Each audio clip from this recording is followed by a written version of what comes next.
The notification that changed everything landed at 3:14 a.m.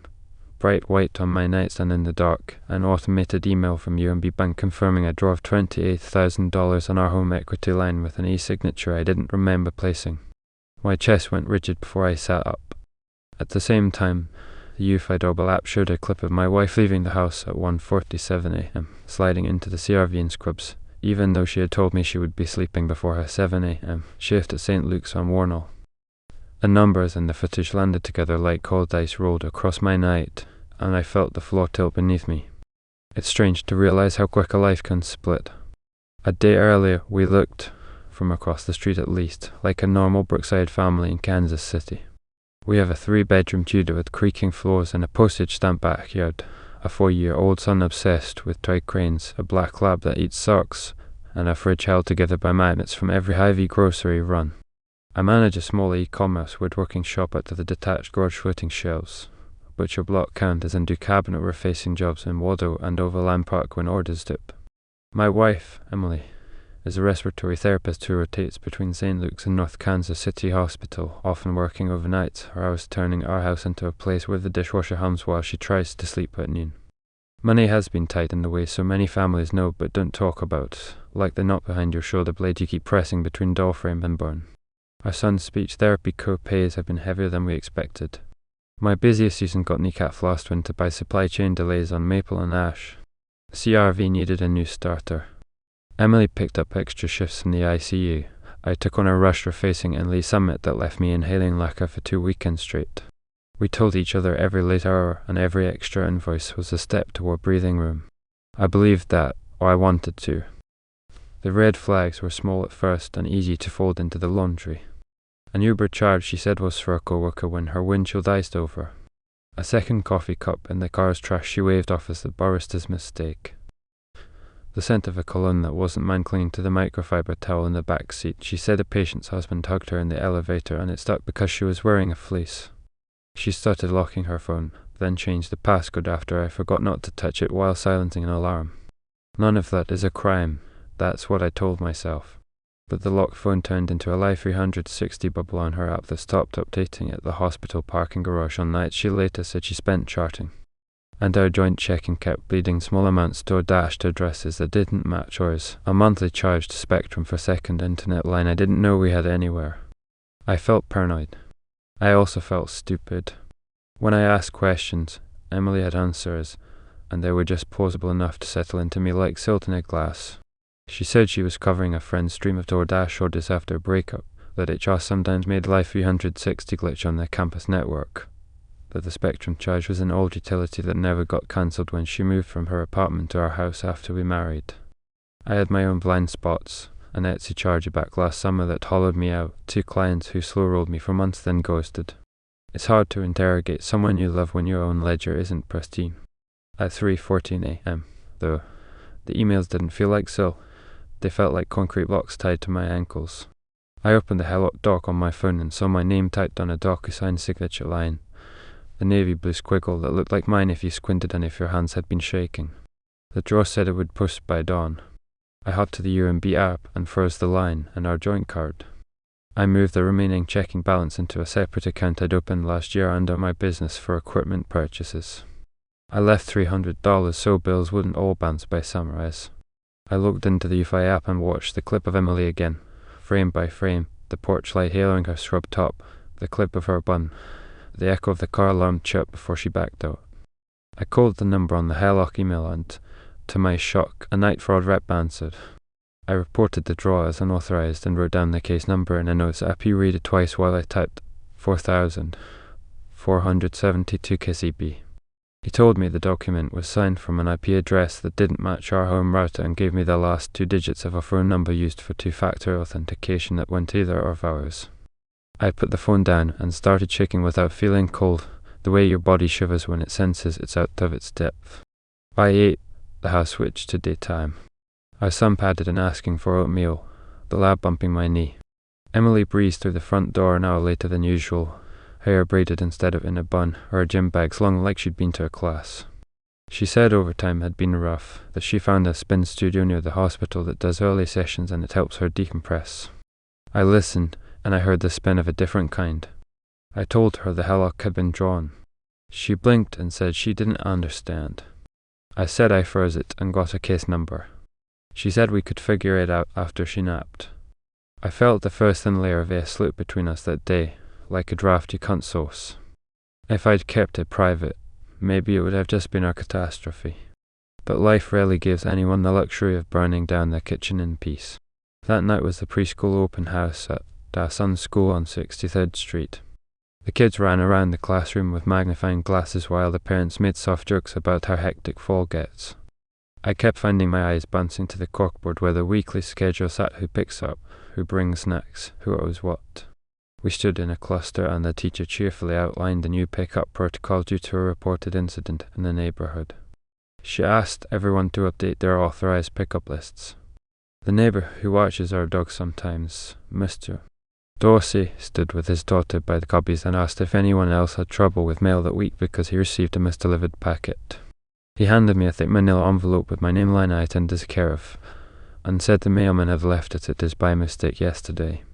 Inside, between glue sticks and small hands, I slid the packet open and felt my throat lock. It was a lease for a loft at the Atlas building downtown in the Crossroads district, a glossy cover sheet with a photo of big windows, exposed brick, and a view of the Kaufman Centre.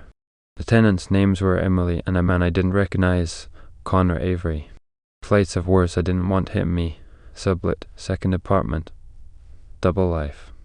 The leasing office had stamped the form received 2 weeks earlier.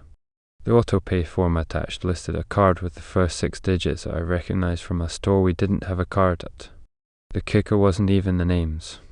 It was the building access authorization, 2 fobs and 1 vehicle transponder for Honda CR-V license plate that matched ours down to the last digit.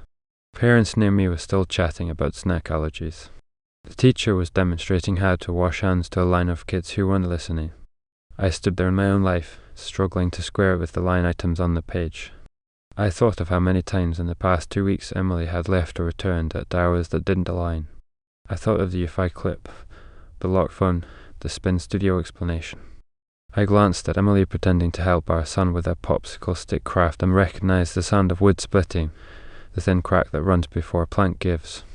I told the teacher I needed a minute and stepped to the hallway. I checked Life 360 again. Her bubble showed as location permissions paused. That was new. I opened the Honda Link app I used to preload the cabin on cold mornings. The last trip log read departed 2:08 a.m., arrived 2:26 a.m., 8.9 miles. Should have outpushed east on Ward Parkway, north on Broadway, the squiggle around a minus 35 to the crossroads. My hearing thinned. I took screenshots and emailed them to myself, titled with the date. I don't recommend staging an evidence presentation inside a preschool, but your chances to speak clearly sometimes happen in embarrassing rooms. When the teacher wrapped up and called for the sign-up sheet for parent readers, I stood beside the cubbies and said I needed to address something related to pickups and safety. I said I had concerns about unauthorized access to our child by someone unknown to me, and I needed to confirm on the record that my wife would not add anyone new to our son's pickup list without my written consent. I held up the lease and the trip log. Heads turned in that human way they do when conflict ripples. The teacher, to her credit, didn't inflect her face. She asked if this was a matter to be taken to the director. The director, who had been in the hallway, stepped inside and said calmly that the school needed clarity for the safety of the child and requested a written list by both guardians by the next morning. That single independent voice, neutral, procedural, not invested in our marriage, felt like a lifeline in a mirror. I wasn't crazy. There were forms. There were protocols. There were ways to put a stake in the ground so the wind couldn't move her whole house at once. Emily said later, at home, that the lease was a misunderstanding, that she had briefly agreed to co-sign for a coworker going through a tough break, but then backed out. She said the trip log must be in error, that she drove to Hy-Vee to buy cold meds. She said she paused Live 360 because she kept getting notifications during rapid responses and it wasn't safe. The way she said it to all a rush of plausible nouns was the same way you can throw out nails and call it defense. I wanted to believe at least one of them could be true. I also wanted to claw my way to something I could rely on that didn't change with the room. I called UMB again the next day and gave them the leasing officer's name and asked if they could place a confirm hold on any auto debits from the loan touching that merchant until the fraud claim resolved. They added notes and told me again my case number. I felt foolish asking, like a child pressing elevator buttons that might not do anything, but I needed a record. I submitted a police report online and printed the confirmation just to have a timestamp. I emailed the preschool director a written request to keep the pickup list unchanged and to call me if anyone attempted to add themselves. I set up text alerts for any card activity over $1. I forwarded the Honda link logs to my Gmail with subject lines that would be easy to find if I ever had to. I bought a small spiral notebook at the CVS on Ward Parkway and wrote down the date, the time she left, the mile count on the CRV's trip meter, the smell in the car like cedar, and something citrus that didn't belong to either of us. When you start keeping track, the world reveals itself in unglamorous ways. On a Thursday, an explanation of benefits arrived for prenatal labs under our insurance plan with Emily's name, billed by a clinic on Troost I'd never heard of. It had a date that mapped to one of our supposed overtime nights.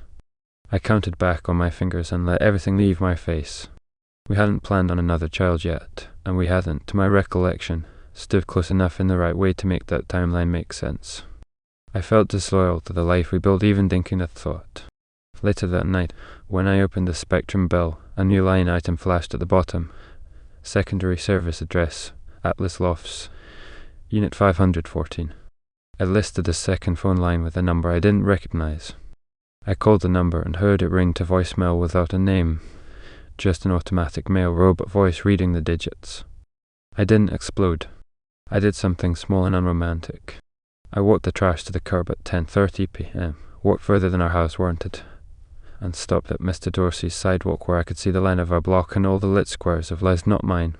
I called my brother in Milwaukee and asked, without details, for the number of the lawyer he used when he and his ex had to write out custody on paper. He texted me a name. I researched 4 more. I emailed one that night and another in the morning. I made an appointment for Monday. I felt like I had thrown up in a quiet room and was trying to wipe my mouth before anyone saw. The second reveal slid in from a direction I wasn't watching. I got a call from HR at my wife's hospital after the preschool director reached out for verification of work hours for the pickup list documentation, something they apparently do when custodial disagreements surface. The HR rep left a message in that clip tone that means he is being recorded. He said that the dates in question did not show Emily as clocked in. He said he could send an employment verification letter and log notes by fax if needed. I played the voicemail 3 times. I wrote down the words did not show. It wasn't just me. The institution she worked for, where I had sat in cafeterias with paper cups waiting for her to finish paperwork, had a record that contradicted our life at home. The third reveal came from a place both humiliating and unspeakably useful, our babysitter. Lacey is 19 and takes night classes at AMC. She watches our son 2 afternoons a week on my bigger installed days. She texted me to ask if I still wanted her on Tuesday, and without prompting added that she didn't want to be in the middle of anything, but she had seen Emily last week at Loose Park pushing a stroller with a man who looked like a runner she often sees there, and she thought maybe she shouldn't mention it except the stroller had a pink ribbon tied around the handle that matched the ribbon she'd seen on our hall hook, and she was worried she'd stepped in something that wasn't her business. I told her I appreciated her telling me. I said we both wanted the best for our kid. I put my phone down and went out to the garage and stood in front of the clamps and drills and cried like someone had sawed through a joint wrong and ruined the grain. There is a storage facility at 31st and Southwest Boulevard, painted a shade of orange that steals attention from the traffic. The fourth reveal lives there, and I can't pretend I found it with private investigator finesse. I found it because a toll statement in the glove compartment listed a gate code transaction at 2:39 a.m. to a facility with that name, and because the passenger floor mat had orange grit that matched the paint chips by the loading dock. I borrowed my neighbour's truck under the pretense of hauling plywood and drove down, palm sweating on the wheel. The clerk didn't ask why I was there. He looked up our last name and told me the unit number. The roll-up door made the industrial rattle that makes your stomach think of secrets. Inside the unit sat a baby crib box still taped shut, a set of mid-century dining chairs, a foam mattress, and a stack of bankers' boxes labelled records. On top of one box sat a phone I hadn't seen since last year, the backup Android that Emily had used when her iPhone cracked. It was plugged into a solar charger like a small literal son nobody requested. The app drawer showed Signal and Google Voice. The inbox in the Google Voice app was the room I'd been circling without naming, contacts with names I didn't know, a text thread labeled closet referenced, fob access and parking validations, and someone named Nodded who could watch a baby on Sundays if needed. My name did not appear. My son's did. I'll never forget the sensation of knowing your child's name lives in a place you were never supposed to see. It's like watching your house through a window across the street and seeing yourself framed in someone else's angles. I didn't take the phone. I took photographs, everything down to the box label in Emily's handwriting on a file I recognized from our finance. I found a HELOC document signed cleanly, the DocuSign printout showing an email I didn't know existed tied to her. I found a credit card statement from a furniture store I'd never set foot in. Payments made from a card in her maiden name, shipped to addresses at Atlas Lofts. I found a folded paper tucked in the side of a banker's box like she had wanted it hidden but accessible, an eventual custody schedule template printed from a family law website, days broken into blocks, alternating weekends marked with diagonal lines. Nobody prints those unless they've at least stepped into the hallway outside of our marriage and looked at the door. If there was a single public scene I wished had happened in a quieter place than where it did, it was the HOA board meeting I went to late at that week. Our street had circulated a notice about landscaping rules, and I went because it was on the agenda anyway, and because the president was a retired paralegal who liked to do things by the book. I stood to make a request that the HOA provide me a letter confirming that any changes to our home's occupancy needed both owners' signatures, citing a recent confusion regarding an offsite lease in my spouse's name which could expose the association to liability if unauthorized subletting occurred. Half the room went still with that electric gossip. The paralegal nodded, took down the request, and asked if I had documentation. I provided a copy of the Atlas lease cover page. She said the HOA would issue a letter by Friday confirming that any tenancy agreements and security access related to our address required signatures from both homeowners. A neighbour who worked as a nurse practitioner at St. Luke's leaned over after the meeting and softly said that the HR letter I mentioned would be easy to obtain if I requested formally that the hospital has forms for external agencies and families, and that she had seen schedule swaps gone wrong in employed families before. That neutral, independent confirmation became another plank in a bridge I didn't want to build but had to walk across. By then, I had an appointment with a family lawyer. We sat in a windowless room that made my throat dry and talked about words I wished I didn't know in relation to my life, temporary orders, injunction against dissipation of assets, mutual restraining order limited to finances, supervised exchanges. The lawyer explained how to file a petition for dissolution with a request for temporary custody and a freeze on joint credit pending fraud investigation. He told me to give the bank case number and screenshots to write a brief statement that excluded adjectives. He told me I could ask the court to order a DNA test for any child born within our marriage if there was a question of paternity. I listened and wrote down notes as if I were taking instructions for assembling something with hex keys. The moral thrust took me sideways. I didn't want to weaponize anything that hurt a child. I also didn't want to live in a house where doors opened and closed without my knowledge while my son slipped down the hall. That night, on the kitchen counter under the magnet that holds preschool art, I wrote out 3 things by hand because my hands needed the drag of pen over paper. First, a written notice to Emily that, effective immediately, I was freezing and monitoring all joint credit and bank accounts, that I had opened a separate account in my name for business and household expenses, and that I required all bills to be forwarded to me digitally with confirmations. Second, a notice requesting that any decisions that affect our child's residence and routine, including introducing new caregivers, be discussed and agreed in writing beforehand, with the preschool director copied. Third, if Emily was pregnant and I was not the father, I requested a DNA test after the child's birth as permitted by state law, and we would address child support and custody through court, not text or hallway conversations. It felt sterile and cruel. It also felt like constructing a sled to get us off a slope we had already started sliding down. I left the papers on the kitchen table and took our son to my brother's friend's short-term rental in Walder for 2 nights. I told our son it was a sleepover adventure with a different backyard. He watched a pigeon out the window as if the bird had the answers to adult rules. He asked if the bird had a family. I told him I believed so. I didn't explain flock patterns or that some birds migrate alone. People like to ask where the money went. The $28,000 sat frozen at the bank like a photograph in a frame. The furniture store showed 3 deliveries on 3 separate days, signed for by an initial that matched the man on the lease. The Spectrum secondary line billed itself with stark regularity. You were rides from Atlas Lofts to Truce to St. Looks toward Parkway Mall popped up on our transaction history like breadcrumbs nobody thought to sweep. Lacey's text about the stroller at Loose Park felt like an arrow pointing at the story I hadn't been invited to hear. The fifth reveal, and maybe the ugliest, came from a place I forgot even existed. The postal service change of address I found in our junk drawer. Carbon copy yellowed under take-out menus. ASP's confirmation card indicated someone had tried to forward mail from our house to Atlas Lofts for Emily alone. I had never seen it because the lad bumps the drawer with his nose and things slide to the back, and because I didn't think to open junk mail that didn't have my full name. The day was a week before the HELOC draw. My name wasn't listed. There's something grotesque about seeing your life reduced to print fields and ZIP codes and realizing your address can be told to serve a different master with a form and a stamp. By the time we reached the courthouse steps for our first case management conference, my heart felt like a hammer left out in the rain.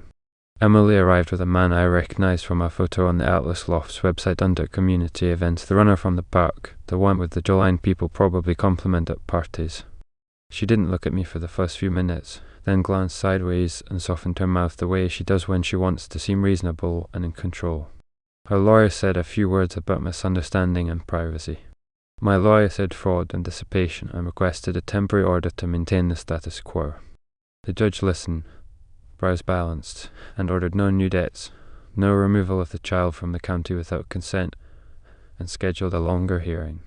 He asked if there were any safety issues. I thought of the U-Fight clip. I thought of the Atlas fobs. I said I was concerned about strangers picking up my child. The judge looked at the director's letter and wrote a line that made me exhale for the first time in days. Child to be picked up by parents only unless otherwise agreed in writing by both. It was a single sentence that felt like a door held open by a chair wedged under the knob. In the days that followed, the house became a museum of what's missing. The hall hook where the ribbon had hung grew bare. The list on the fridge with our home project's 2025 heading felt like it had been drafted by ghosts of paint downstairs bath. Order mulch, or a finished dining table. Mr. Dawson knocked to say he'd keep an eye on packages and that he was sorry for the neighbour way his eyes had narrowed the night of the open house. He said families get messy, but the block matters. The nurse who had spoken at the HRA sent me a link about caregiver background checks and said she'd watched too many nights while her marriage is whole. HR emailed me a letter confirming the dates Emily had clocked in. It did not cover the days in question. The bank sent her a notice that the HELOC draw was under investigation, and that they would be contacting DocuSign to confirm the IP metadata. I filed it under the clip under the mileage under the Life 360 under the Spectrum bill in a folder I titled in old man fashion, House Illegal. Around then, the idea people often ask about Burden, the question of paternity and the moral cost of asking it. The yearby for prenatal labs had turned into a series of bills that implied second trimester care. If a baby was coming, the test would be a swab and math and more paper. But a baby is not math. A baby is the smell in your kitchen after bath time and that particular laugh children make when they jump into a pile of clean laundry and everyone pretends it's okay. Would you demand the test now and rip whatever thin fabric is left, or would you wait and risk becoming the man who signed his name onto a version of his life nobody wrote down for him? People love to give advice they don't have to live inside. I wrote the notice requesting the test. I kept it in my desk. I didn't deliver it yet. One evening, I stood on the porch and watched the UFI camera's reflection stare back at me in the dark window, the LED a tiny blue nebula. The street smelled like wet leaves and grill smoke. Across the way, the neighbour kids drew chalk cities that washed away in minutes. Down the block, a couple argued outside their car too softly to hear words, their hands doing all the talking. My son tugged my sleeve and asked why birds sit on wires and not on roofs. I told him it's because the wires keep them steady and warm. I didn't tell him some nights the wire is a knife's edge. When Emily moved into the Atlas Loft officially, she filed a forwarding notice that stuck and changed the fob schedule at our house. The landlord letter showed up in our mailbox like a formal shrug. It included a line authorizing pet access for a black lab, which made me laugh in a dark way because the dog is still here, snoring like a dying accordion at my feet. She came by with a police escort to pick up clothes and a box of nursing textbooks. The officer told me quietly that these things look uglier than they are sometimes and cleaner than they deserve to be other times. He said what matters is the kid. I put my hands in my pockets so I wouldn't ask him if he had ever been in a storage unit and seen a version of his life waiting in boxes with his handwriting on them. In the Lofts Echo, the runner man may grill and pretend everything that happened together was simply unfortunate timing. In our house's Echo, I found myself making oatmeal at 5:30 am and hating the way it felt like I was both a good father and a man who let a marriage die. A scripture verse tacked to the corkboard from a church we sometimes attended stared down at me, the edges galling. Community pressure is made of looks and unsent cryptics and seats not saved at potlucks. People started asking if they could help and then remembering they didn't want to get involved. The only person who stayed loudly on our side was Mr. Dorsey, who told anyone who would listen that mail is sacred and that people who mess with it get what's coming. I appreciated his old world ethic. I also knew none of that would make a judge write kinder lines in our orders. I met with the bank's fraud investigator over a video call and watched her share screen a DocuSign audit trail with an unblinking cursor. The audit log looked like code from a language I didn't want to learn, timestamps, IP blocks, device fingerprints. She showed me how the signature had been placed from an IP associated with the Spectrum secondary line, the one built to Atlas. She said they were coordinating with law enforcement. She said these cases can take months. She said to keep all documentation. I thanked her and told myself patience would have to become a practice, not a feeling. In the quiet after legal language, I went out to the garage and ran my fingers along lengths of oak and walnut I couldn't bring myself to cut. Woodhide's lessons grown in rings. Pressure, drought, storm all written you can see if you cut at the right angle. The trick, if you can call it that, is to follow the grain even when the board wants to twist. You can force a plank, but it will split later, and usually when you're counting on it the most. I sanded a shelf to a satin finish and tried not to think of beveled edges as mercy applied to sharpness. Spring crept in with that mid-Missouri trick of heat one day and hail the next. The preschool had a Mother's Day breakfast Emily did not attend. I stood in a room full of cupcakes and construction paper and watched my son make a card with a handprint that didn't know how to write an apology or plea or an indictment. My lawyer emailed drafted temporary orders. I signed them with my real hand in ink in a way that felt like a demand to the universe to recognize me as someone still made of paper and blood. Emily's lawyer returned red lines. We carved up time like pie slices and pretended to be adults. The last time I went to the storage unit, the orange paint had faded a shade I could see only because I'd been looking at it too much. The crib box was gone. The mid-century chairs were too. The phone sat face down, screen dark, battery drained to silence. I left a note on top of the banker's box in handwriting I made as unambiguous as a carpentry measure. Inventory logged and photographed on date. Access noted. It was not a threat. It was the only kind of truth I knew how to set down that would not change if a person's story did. I wish I could end with redemption or with a high-minded lesson about forgiveness. The honest aftermath is choppy. Some mornings I wake up and my first thought is ash. Some nights I sleep a full 6 hours and dream about nothing. The bank hasn't returned the HELOC money yet. They've notified me that the claim is active and my case file thickens. The HR letter sits in a folder I don't open. The Spectrum secondary line remains cancelled, though the bill fought me like a stubborn nail. The HOA sent the letter I requested and a link to their bylaws as if policy could soothe a wound. The U5 camera still pings me at odd hours, and I still look, even when it's just the wind moving shadows across the porch. Birds balance on the power line out front like notes on a sheet of music I haven't learned how to read. Sometimes at 3:14 am, I wake and the blue edge of the microwave clock reflects in the U5 lens, a small square of light pretending to be an answer.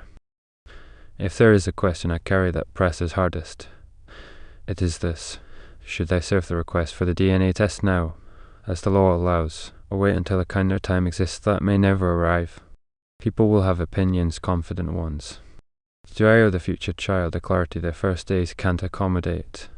Or do I owe my son a father who doesn't flinch from the hard facts even when they carve him down? The line between protecting and punishing can smudge in rooms with judges and fobs and phones. Tonight I sit at the kitchen table alone, the lab curled in a comma under my chair. The hallway lit off for the trips my son makes to the bathroom in the night. The porch light cast a white cone onto the walkway. Somewhere across town, a baby may be breathing under a ceiling I've paid for but don't live beneath. On the U5 app I scroll back to that clip of Emily at 1:47 am, the one I watch so often it doesn't feel like a video but a tattoo.